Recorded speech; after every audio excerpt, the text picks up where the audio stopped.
നമ്മുടെ ഈ ടൂളുകളിൽ ഇവിടെ കുറച്ച് ഓപ്ഷൻസ് ഉണ്ട്. അതായത് റെക്റ്റാങ്കിൾ ടൂൾ സെലക്ട് ചെയ്യണമെങ്കിലും ഇവിടെ കുറേ ഓപ്ഷൻസ് ഉണ്ട്. ഫെദർ അങ്ങനെയുള്ള കുറേ കാര്യങ്ങളൊക്കെ ഉണ്ട്. ഇത് ശരിക്കും എന്താണെന്ന് വെച്ച് കഴിഞ്ഞാൽ നമ്മളിപ്പോൾ ഒരു സെലക്ഷൻ വരച്ചു. ഈ സെലക്ഷൻ നമുക്കിതിപ്പോൾ ഇത് സിംഗിൾ സെലക്ഷനാണ്. അതായത് ഒരു സെലക്ഷൻ മാത്രമേ നമുക്ക് വരക്കാൻ പറ്റുള്ളൂ. ഈ ടിക്ക് ഓൺ ചെയ്ത് കഴിഞ്ഞാൽ ഈ ഇപ്പോൾ ഒരു സെലക്ഷൻ ഓൾറെഡി ഉണ്ട്, അതിൻ്റെ മുകളിലേക്ക് വേറെ സെലക്ഷൻ വെച്ച് കഴിഞ്ഞാൽ അത് ആയില്ല. ഇനിയിപ്പോൾ രണ്ട് സെലക്ഷൻ കൂടി കിട്ടണമെന്നുണ്ടെങ്കിൽ നമ്മൾ ചെയ്യേണ്ടതെന്ന് വെച്ച് കഴിഞ്ഞാൽ ഇവിടെ ഒരു ജോയിൻ്റ് ആയിട്ടുള്ള ഒരു ടിക്ക് മാർക്കുണ്ട്. അത് പ്രസ് ചെയ്ത് കഴിഞ്ഞാൽ നമ്മളൊരു സെലക്ഷൻ വരച്ചു, അതിൻ്റെ കൂടെ പിന്നെ ഒരു സെലക്ഷൻ വരച്ച് കഴിഞ്ഞാൽ അതും ആ രണ്ടാമത് വരച്ച സെലക്ഷനുമായിട്ട് കമ്പൈൻ ആവുന്നതാണ്. നമുക്കൊന്നുകൂടി നോക്കാം. അടുത്തത് അത് കമ്പൈനായി. അങ്ങനെ വരച്ച് പിന്നെ വരുന്ന ലെയറുകൾ അതിനോട് കൂടെ ആഡ് ആവുന്നതാണ്. പിന്നെ ഇത് പുറത്ത് വരയ്ക്കുകയാണെങ്കിലും നമുക്ക് ആ ഒരു സെലക്ഷൻ കിട്ടും. അപ്പോൾ മൾട്ടിപ്പിൾ സെലക്ഷനാണ് അതിൻ്റെ അകത്ത് കൂടുതൽ നമ്മൾ ആ ഒരു ഒരു ഓപ്ഷൻ കൊണ്ട് നമുക്ക് ഉപയോഗം വന്നത്. രണ്ടാമത്തേത് സബ്സ്ട്രാക്ട് ഫ്രം സെലക്ഷനാണ്. അതായത് ഈ മാർക്ക് ഇട്ടിട്ട് നമ്മൾ സെലക്ഷൻ ടൂൾ എടുത്തിട്ട് ഒരു സെലക്ഷനിൽ കിടക്കുന്നതിനെ നമുക്ക് സബ്സ്ട്രാക്ട് ചെയ്യാൻ പറ്റും. അതെങ്ങനെയാണെന്ന് നോക്കാം.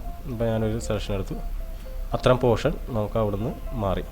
ഇനിയിപ്പോൾ നമുക്ക് വേണമെങ്കിൽ ഈ സ്കോർ അല്ലാണ്ട് തന്നെ നമ്മൾ ഇതിൽ റൗണ്ട് സെലക്ഷൻ ടൂൾ നമുക്ക് ഉപയോഗിച്ച് നോക്കാം.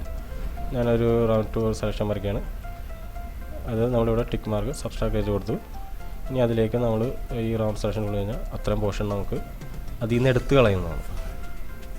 അതാണ് ആ ഒരു ഓപ്ഷൻ കൊണ്ട് ഇതാവുന്നത്. ഇനി നാലാമത്തെ ഇൻ്റർസെക്ട് വിത്ത് സെലക്ഷൻ. അതായത് ഒരു സെലക്ഷനിൽ നിന്ന് ഇപ്പോൾ നമുക്ക് പുതിയൊരു സെലക്ഷൻ വരക്കാം. ഒരു സ്കോർ സെലക്ഷൻ ഞാൻ വരക്കണതാണ്. സിംഗിൾ സെലക്ഷനാണ്. സിംഗിൾ സെലക്ഷൻ വരച്ചു. ഇനി നമ്മൾ ഈ നാലാമത്തെ ഓപ്ഷൻ ഇത് ടിക്ക് ചെയ്തു. ഇനി അതിലേക്ക് നമ്മൾ എന്താ ചെയ്യുന്നത് വെച്ച് കഴിഞ്ഞാൽ നമുക്ക് ഇത്രയും പോർഷൻ മാത്രം, ഈ സെലക്ഷനിൽ നിന്ന് ഇത്രയും പോർഷൻ മാത്രം എടുത്താൽ മതി. നമ്മൾ ആ ഒരു പോർഷനിലേക്ക് ക്ലിക്ക് ചെയ്ത് കഴിഞ്ഞാൽ അത്രയും പോർഷൻ മാത്രം നമുക്ക് സെലക്റ്റായി കിട്ടുന്നതാണ്. ഇനിയിപ്പോൾ നമ്മൾ റൗണ്ട് സെലക്ഷൻ നമ്മൾ ഉപയോഗിച്ചിട്ട് എടുത്തു കഴിഞ്ഞാലും മാർക്ക് ടിക്ക് ചെയ്യുക ചെയ്ത് കഴിഞ്ഞാൽ ഉണ്ടോ അത്രയും പോർഷൻ നമുക്ക് കിട്ടി. അതായത് ഈ സെലക്ഷൻ്റെ അകത്തുനിന്ന് നമുക്ക് എടുക്കേണ്ട സെലക്ഷൻ എത്രയാണോ എടുത്ത് അതിൻ്റെ പകുതിക്ക് ഏകദേശം പകുതിക്ക് കൊണ്ടുവന്ന് ഞാൻ എടുത്ത് കഴിഞ്ഞാൽ നമുക്കറിയാൻ പറ്റും. അല്ല, ആ സെലക്ഷനിൽ നിന്ന് അത്രയും പോർഷൻ മാത്രം നമുക്ക് സെലക്ഷനായിട്ട് കിട്ടുന്നതാണ്. അതാണ് ആ ഒരു ഓപ്ഷൻ കൊണ്ട് നമുക്ക് ഉപകാരമാകുന്നത്. ഇനിയുള്ള സെലക്ഷൻ ടൂളുകളിൽ വേറെ ഒരു ഇതെന്ന് പറഞ്ഞാൽ നമ്മളിപ്പോൾ പറഞ്ഞല്ലോ, ഡ്രാഗ് ചെയ്ത് വരച്ച് കഴിഞ്ഞാൽ നമുക്ക് കറക്റ്റ് ഇത് കിട്ടില്ല. അല്ലെങ്കിൽ പിന്നെ അത് ഷിഫ്റ്റ് പിടിച്ചിട്ട് ഈക്വലായിട്ട് വരക്കേണ്ടി വരും. ഇനി അതല്ലാണ്ട് നമുക്ക് ഈ സെലക്ഷന് മെഷർ കൊടുത്തിട്ട് നമുക്ക് ചെയ്യാൻ പറ്റും. അതിനാണ് ഇവിടെ ഉള്ള ഓപ്ഷൻസ്. ഇതിപ്പോൾ നോർമലിൽ നടക്കുന്നത്. നോർമലിലാണെങ്കിൽ നമ്മൾക്ക് ഫ്രീ ആയിട്ട് ഇത് നമുക്ക് സെലക്ട് ചെയ്യാവുന്നതാണ്, ഡ്രാഗ് ചെയ്ത് സെലക്ട് ചെയ്യാവുന്നതാണ്. രണ്ടാമത്തെ ഓപ്ഷൻ എന്ന് പറഞ്ഞാൽ ഫിക്സഡ് റേഷ്യോ ഉണ്ട്. അത് നമുക്ക് ഫിക്സഡ് റേഷ്യോ കൊണ്ട് നമ്മൾ എന്താണ് ഉപകാരപ്പെടുന്നത് പറഞ്ഞു കഴിഞ്ഞാൽ ഒരു ഫിക്സ്ഡ് ആയിട്ടുള്ള ഒരു റേഷ്യോ നമ്മൾ ഇതിൽ സെറ്റ് ചെയ്തിട്ട് കഴിഞ്ഞാൽ ആ റേഷ്യോയിൽ നമ്മൾ വെറുതെ ക്ലിക്ക് ചെയ്ത് കഴിഞ്ഞാൽ അത് നമുക്ക് അവിടെ ഓട്ടോമാറ്റിക് ഒറ്റ ക്ലിക്കിൽ തന്നെ നമുക്ക് കിട്ടും എന്നുള്ളതാണ് ഫിക്സഡ് റേഷ്യോൻ്റെ ഒരു ഗുണം. അതായത് കണ്ടോ, നമ്മളിപ്പോൾ ആ ഒരു 2 സെൻറ്റിമീറ്റർ സ്ക്വയറിലാണ് നമ്മൾ കൊടുത്തിരിക്കുന്നത്. അതായത് 2 സെൻറ്റിമീറ്റർ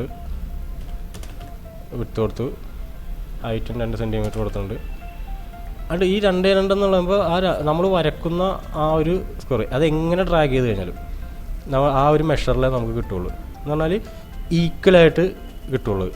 ഇപ്പോൾ നിങ്ങൾക്ക് കാണാം, ഇവിടെ വരച്ച് കഴിഞ്ഞാൽ നമുക്കിപ്പോൾ ഒരെണ്ണം വരച്ചു, എങ്ങനെ ഈ മൗസ് എങ്ങനെ നീക്കി കഴിഞ്ഞാലും നമുക്ക് ആ ഒരു സ്ക്വയറായിട്ടുള്ള ഒരു അളവിൽ നമുക്ക് അത് കിട്ടുള്ളൂ.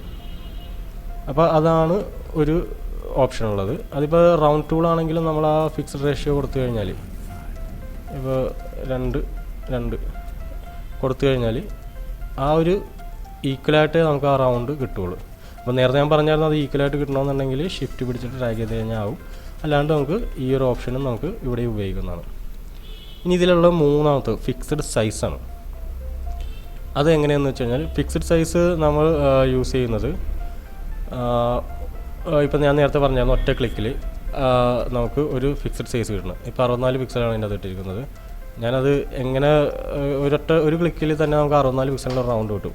അതെങ്ങനെ ഡ്രാഗ് ചെയ്ത് വലിച്ചു കഴിഞ്ഞാലും ഡ്രാഗ് ചെയ്ത് സെലക്ട് ചെയ്ത് കഴിഞ്ഞാലും ആ ഒരളവേ നമുക്ക് അതിൽ കിട്ടുള്ളൂ. അപ്പോൾ ഇവിടെ നമുക്ക് ഒരു അളവ് മാറ്റി കൊടുക്കാം. ഒരു 80 പിക്സൽ നമുക്ക് കൊടുക്കാം. ഇതേമാതിരി 80 പിക്സൽ ഇവിടെ കൊടുക്കാം.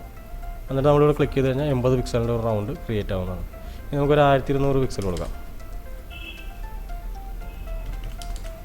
1200 പിക്സൽ കൊടുത്തു. 1200 പിക്സൽ കൊടുത്തു കഴിഞ്ഞാൽ അതിനനുസരിച്ച് ഇവിടെ 1200 പിക്സലിൻ്റെ സെലക്ഷൻ ഇവിടെ വരുന്നതാണ്. ഇതിപ്പോൾ സിംഗിൾ ഇവിടെ ഇതിൽ കിടക്കുന്ന കാരണമാണ് നമ്മൾ സിംഗിളായിട്ടുള്ള ഓപ്ഷൻ സെലക്ട് ചെയ്യാം. എന്ന് നോക്കാം നമുക്ക്. അപ്പോൾ ഇതിൻ്റെ ഒരു ഗുണമെന്ന് വെച്ച് കഴിഞ്ഞാൽ നമുക്ക് എത്ര ഒരു മെഷറിൽ നമുക്കൊരു സെലക്ഷൻ എടുക്കണം. അപ്പോൾ ഇത് നമുക്കിത് പകുതിയാക്കാം. കാര്യം ഇത് പേജിൻ്റെ പുറത്തേക്കാണ് പോയിരിക്കുന്നത്. 1200 എന്നുള്ളത് ഒരു 800 നമുക്ക് കൊടുക്കാം. 800 പിക്സൽ കൊടുക്കാം.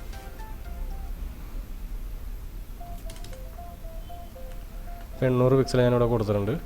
ഇനി നമ്മൾ ക്ലിക്ക് ചെയ്ത് കഴിഞ്ഞാൽ 800 പിക്സലിൻ്റെ ഒരു റൗണ്ട് ക്രിയേറ്റ് ആവുന്നതാണ്. അത് ഒറ്റ ക്ലിക്കിൽ ആ റൗണ്ട് ക്രിയേറ്റ് ആവും.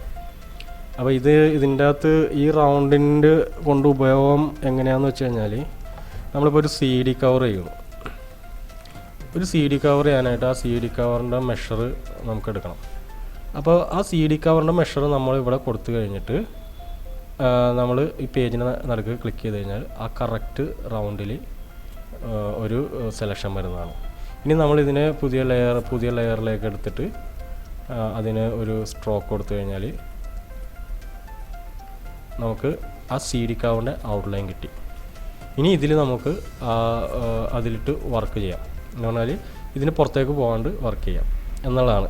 കാരണം ഫോട്ടോഷോപ്പിൽ നിങ്ങൾക്കറിയാം ഷേപ്സ് പേജസ് എപ്പോഴും ഇങ്ങനെ സ്ക്വയറായിട്ടായിരിക്കും കിടക്കുന്നത്. പക്ഷേ നമുക്ക് ആ റൗണ്ട് സെലക്ഷൻ റൗണ്ടിലായിട്ടുള്ള ഷേപ്പ് കിട്ടണമെന്നുണ്ടെങ്കിൽ അതും ഇങ്ങനെ ഒരു നിശ്ചിത ആവശ്യമായിട്ടുള്ള ഒരു സൈസ് ഫിക്സഡ് ആയിട്ടുള്ള ഒരു സൈസ് ആ സൈസ് കിട്ടണമെന്നുണ്ടെങ്കിൽ നമ്മൾ ഇങ്ങനെയുള്ള ആ ഒരു ഓപ്ഷൻ നമുക്ക് ഉപയോഗിക്കാവുന്നതാണ്. അപ്പോൾ അതാണ് ഈ സെലക്ഷൻ ടൂളിലെ കുറച്ച് കാര്യങ്ങൾ. ഇതല്ലാണ്ട് കുറച്ച് വേറെ കാര്യങ്ങൾ വരുന്നുണ്ട്. കാരണം അത് എല്ലാ ഒറ്റടിക്ക് പറഞ്ഞാൽ ചിലപ്പോൾ മനസ്സിലാവില്ല.